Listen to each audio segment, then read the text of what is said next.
안녕하세요. 이번에 신약 언약을 맡은 김재영 목사입니다. 구약 언약을 맡은 배인구 전도사입니다.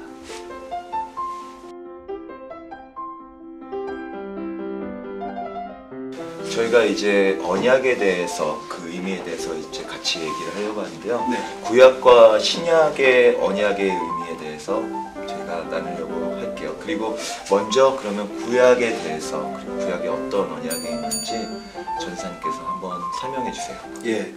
네. 이 언약이라는 말의 의미를 먼저 봐야 될 것 같습니다. 약속과 또 계약이라는 의미랑 많이 흡사한데, 약속이라는 것은 사람과 사람 사이의 도덕적인 체결을 이야기합니다.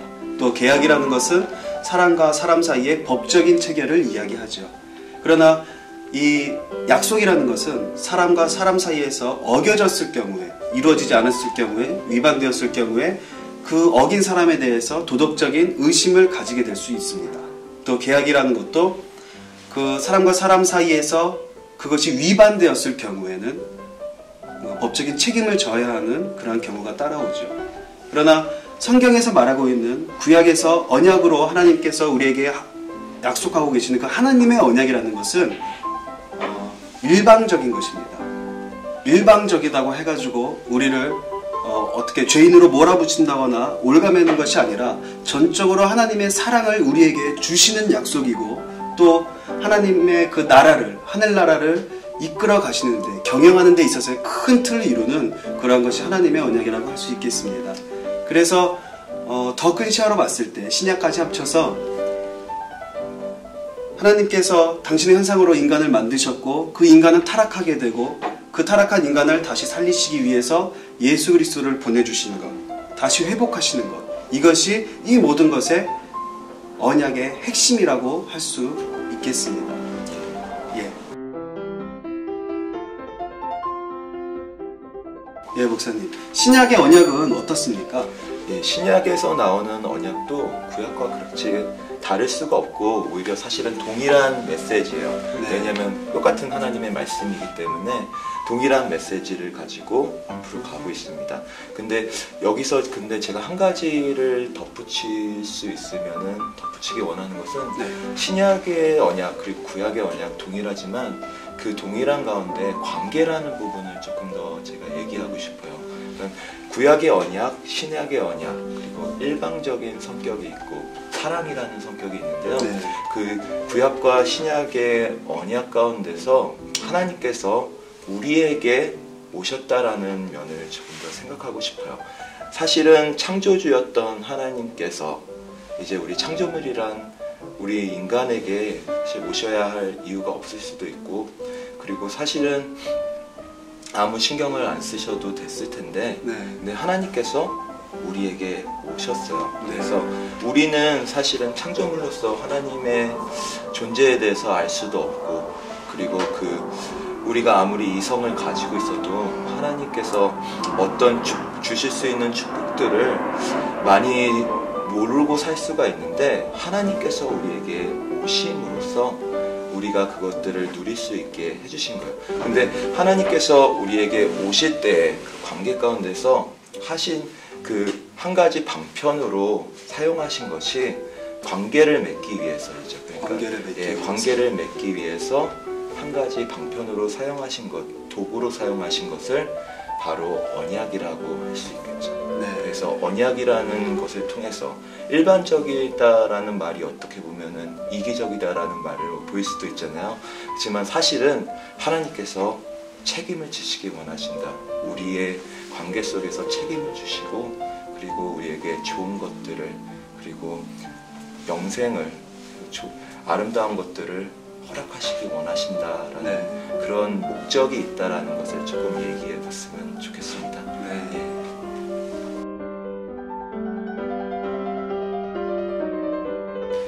예, 구약에 대해서 그러면은 이제 종류가 두 가지가 있잖아요. 창조 언약하고 구속 언약 두 가지가 있는데, 그 종류에 대해서 한번 설명해 주실 수 있으시겠어요? 네.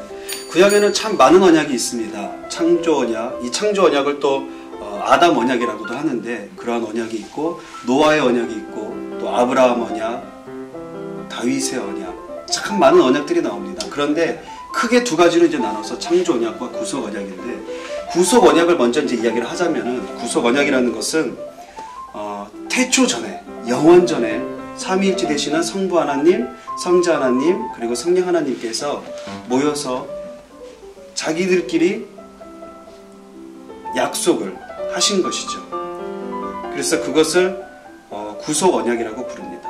다시 말하면은 이 구속 언약이라는 것이 무엇이냐면은, 성부 하나님께서는 그 아들 되시는 성자 예수님을 이 땅에 보내시는 계획을 만드시고, 또 그 성자 예수님께서는 이 땅에 오셔서 그 하나님의 약속을 성취하시고, 또 성령 하나님께서는 그 성취하신 그 예수님의 일을 사람들에게 적용시키시는 그러한 일을 이제 계획하셨고 만드신, 그것을 쉽게 말해서 구속 언약이라고 할 수 있겠습니다. 예, 창조 언약을 아담 언약이라도 하는데, 이 아담이라는 말 자체에는 인간이란 뜻이 있습니다. 그래서 아담 언약 하면은 우리 인간과 또 하나님께서 언약을 맺으셨다라고 얘기할 수 있는 것이죠. 아담 자체가 인간을 대표하는 그 대표성을 가지고 있기 때문에 우리가 그렇게 말할 수 있는 것입니다.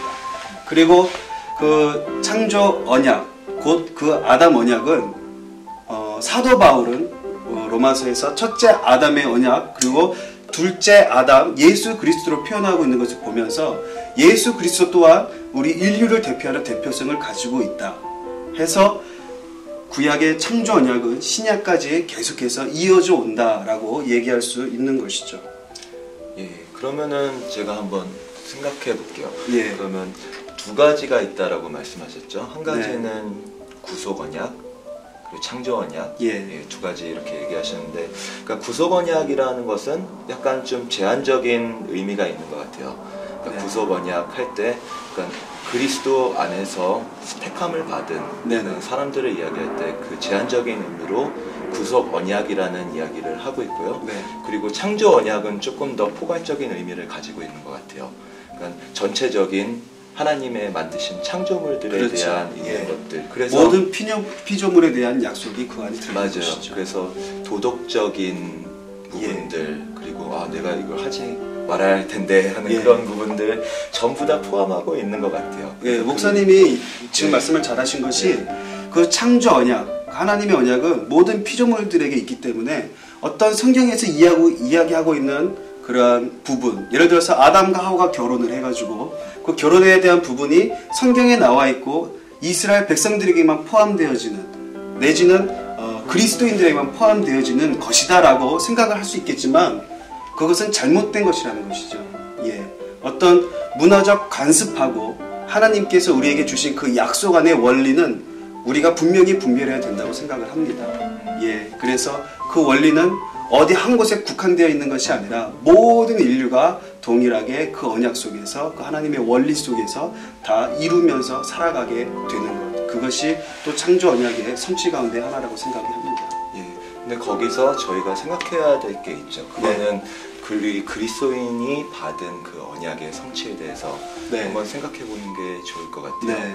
그래서 언약의 성취라는 것이 그냥 보통 죄를 지은 사람들에게도 똑같이 언약이 어느 정도 있는지는 모르지만 구속의 언약이라는 면에서는 구원받을 수 있는 언약을 우리가 받은 거에 대해서 한번 생각해 보기를 원하는데요.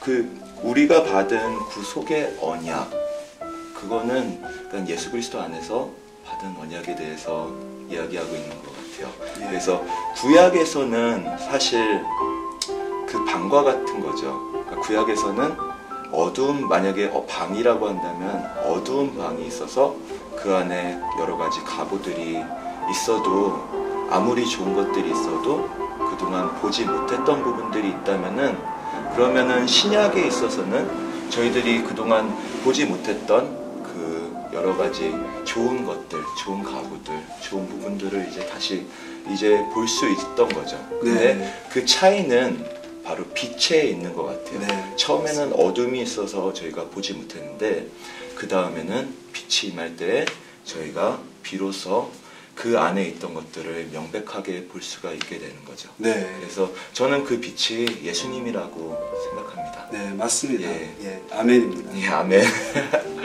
예, 그래서 어떤 면에서는 조금 이 이기적인 면을 볼 수 있는 것 같아요. 유대인들이 생각하는 그 언약의 개념들, 지금까지 구약을 생각하면서 네.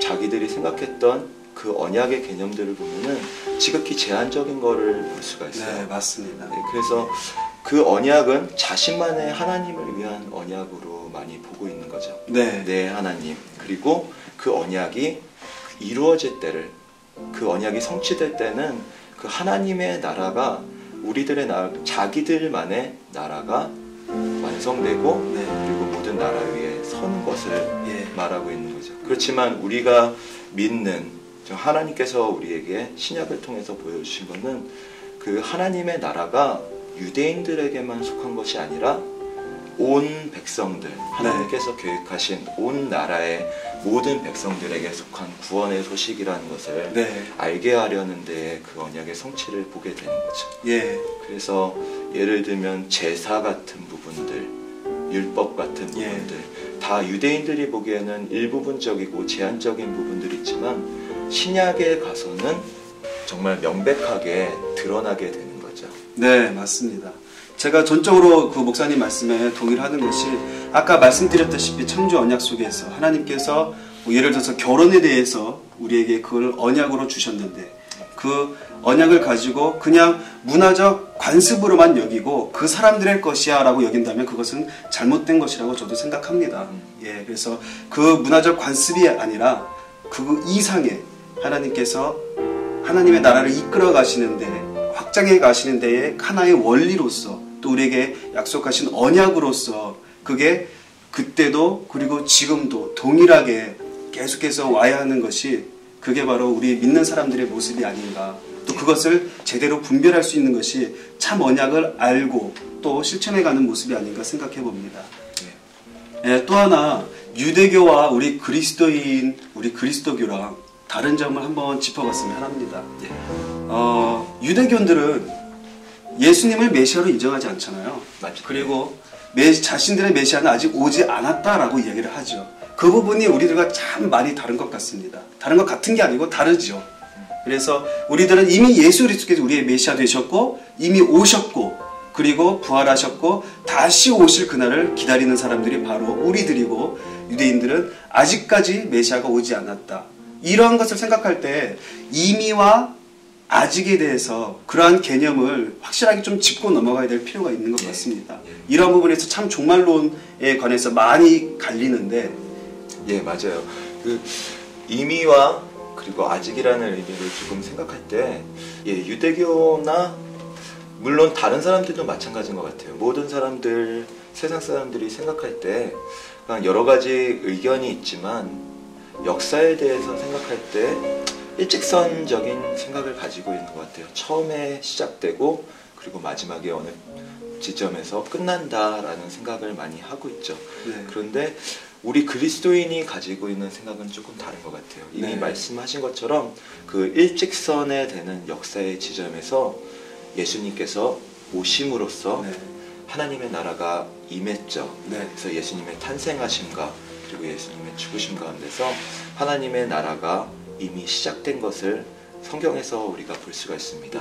그리고 이미 시작되고 그리고 승천하신 예수님, 그 하나님의 나라가 시작되고 있는 것을 볼 수 있고 그리고 또한 보면은 일직선적인 면을 볼 때 우리는 이미 예수 그리스도 안에서 새로운 하나님의 나라를 맛보고 또 새로운 피조물이 됐지만 아직도 여전히 역사의 한 부분 속을 살고 있는 것을 볼 수가 있어요.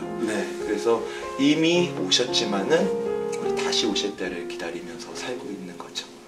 그래서 그때 예수님이 다시 올 때를 우리는 마지막 날이라고 하고 있습니다. 그리고 우리는 지금 이제 그 역사와 그리고 하나님의 나라의 긴장 속에서 살고 있는 거라고 할 수 있겠죠. 예, 맞습니다. 우리 아이들에게 그 이미와 아직이라는 이 개념을 확실하게 가르쳐줘야 될 필요가 있는 것 같아요. 맞아요. 그래서 이미 오셨고 또 다시 오실 그 예수님, 우리가 신랑 되신 예수님이라고 하잖아요. 신부된 우리가, 우리의 자녀들이 정말 다시 오실 그 예수님, 신랑 되신 예수님을 기다릴 수 있는 소망, 그 소망 가운데서 살아갈 수 있도록 확실하게 가르쳐주는 그러한 교육이 우리에게 필요하다고 또 생각이 듭니다. 아멘. 아멘.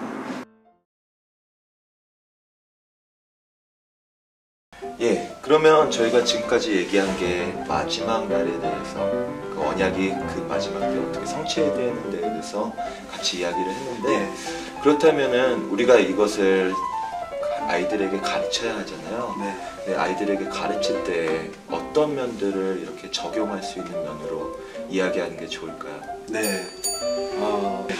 이미와 아직이라는 개념을 또 우리 아이들에게 가르쳐야 되고, 그것과 더불어서 우리 삶 속에서 이 마지막 때를 살아가면서 어떤 삶을, 어떤 마음가짐을 가지고 살아가야 되는가, 그것을 어떻게 적용시킬까 할 때 저는 모세 언약을 생각해 보았습니다. 그래서 히브리서 11장 23절 이하로 나오는 그 모세의 이야기를 보면서 살면서 많은 사람들은 안락한 생활, 또 편안한 생활을 많은 사람들이 꿈꾸거든요. 또 세상은 그렇게 그런 것을 가르치잖아요. 돈이 최고고 명예가 최고고 또 어떤 공부를 많이 해서 많은 지식을 쌓는 것이 세상에서 잘 나가는 사람, 잘 사는 그러한 사람의 모습이다라고 생각하는데, 정말 중요한 것은 하나님께서 우리에게 언약으로 맺으신 그 부분은 그것이 아니라, 모세가 그리스도 때문에 능력을 능히 받을 수 있었던 것처럼, 그것을 이겨낼 수 있었던 것처럼, 정말 예수님 때문에, 다시 오실 그 예수님 때문에, 그 다시 확실하게 이루어질 그 언약 때문에 아이들이 모든 것을 다 내려놓고 안락한 생활을 위해서 살아가는 것이 아니라, 편안한 생활이 그들의 목적이 되는 것이 아니라 예수 그리스도 때문에 살아가는, 정말 그 예수 그리스도를 믿으면서 하나님께서 주시는 그 평안을 누리면서 살아가는 그런 것을 우리가 가르쳐야 되고, 우리의 삶에서 계속해서 적용해 가는 것이 중요하다고 생각합니다. 목사님은 어떻게 생각하십니까? 예, 저는 이 말씀 생각했어요. 마지막 날에 대해서 생각할 때 야고보서 5장 7절 말씀인데요. 네. 제가 읽어드릴게요.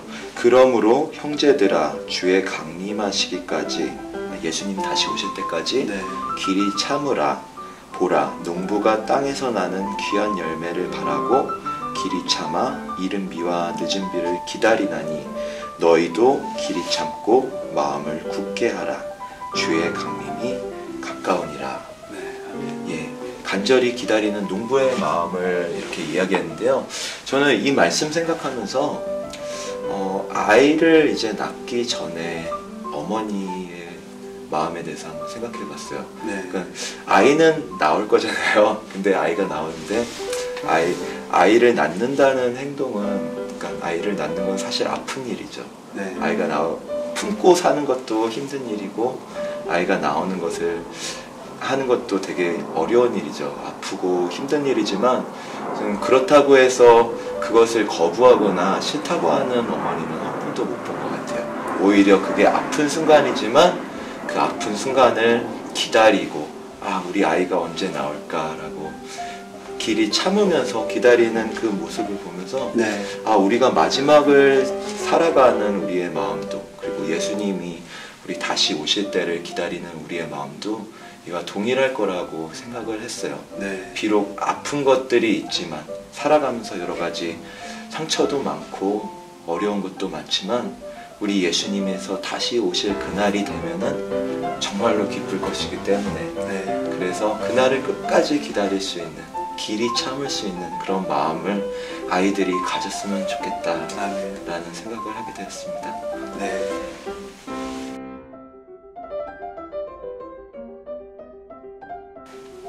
예, 그러면 저희 지금까지 이야기했던 것, 언약이 무엇인지에 대해서, 그것이 어떻게 성취되는지에 대해서, 그리고 거기에 적용까지 이야기했는데요. 우리 한번 이제 마무리하는 말로 언약에 대해서, 그리고 한번 정리를 한번 해볼까요? 제가 이 언약을 공부하면서 짧은 시간이었지만 느끼고 깨달은 것은 무엇이었냐면은, 이 하나님의 언약은 영원 전부터 이미 우리를 향해서 하나님께서 그 사랑으로 세워주셨고, 그것은 약속으로서 우리 가운데에 변하지 않고 계속해서 성취되어 간다는 것이죠. 그리고 그것의 하이라이트는 예수님께서 다시 오실 때, 그날이 이제 그 꼭지점을 찍는 것이고요. 그래서 정말 우리가 살아가는 동안에 그 날을 꿈꾸고 또 소망하고 기다릴 수 있는 것, 그것이 가장 우리가 신앙생활을 하면서 우리의 믿음 가운데에 있는 중요한 요소가 아닐까 생각해 보았습니다. 네, 맞습니다. 그 언약을 생각할 때 하나님의 나라가 이루어지는 것, 거기에 대해서 다시 생각해 보게 되었고, 네. 그리고 진짜 아름다운 거라고 생각했어요. 예. 따뜻하고 아름답고, 우리 아버지가 우리를 사랑하셔서 처음부터 끝까지 책임지시겠다는 네. 그 따뜻함이, 이 언약이 딱딱한 것이 아니라 오히려 정말로 훈훈한 것이라는 것을 예. 다시 한번 생각해 볼 수 있는 시간이었던 것 같습니다. 아멘. 예.